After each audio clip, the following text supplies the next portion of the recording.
అయితే మొన్న హిత్వికి వ్యాక్సినేషన్ అయింది. సో, ఎప్పుడైనా కిషోర్ వస్తాడు. తనకి కుదరకపోతే అమ్మొస్తదన్నమాట.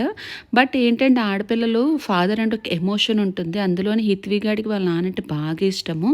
నాకేమనిపిస్తదంటే అరే 9 నెలలు మోసింది నేను కదా! ఆ 9 నెలలు ఎన్ని ఫేస్ చేస్తారనేది నాకు తెలుసు.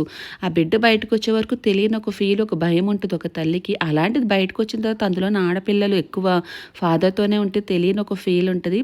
ఐ మీన్ నాకే అలా అనిపిస్తదా? లేకపోతే అందరి తల్లులకి అలా అనిపిస్తదేమో నాకు తెలీదు గానీ, నా ఫీల్ అయితే నేను ఎక్స్‌ప్రెస్ చేశాను.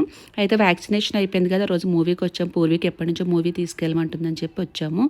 ఏ చిన్న పిల్లలైనా జనరల్‌గా సౌండ్స్‌కి భయపడిపోతారు. బట్ మా హిత్విగాడైతే అస్సలు 2:30 గంట, 3 గంటలు అలానే గమ్మునుంది.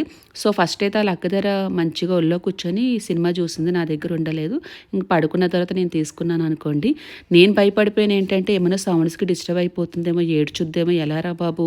కిషోర్ కూడా లేడు ఎలా అనుకున్నాను గానీ, బట్ మీరేమన్నా చేసుకోండి నాకు అనవసరం అని చెప్పి ఆ సౌండ్‌లొచ్చినా కూడా గమ్మున పడుకోనుంది. So, that's for mini vlog.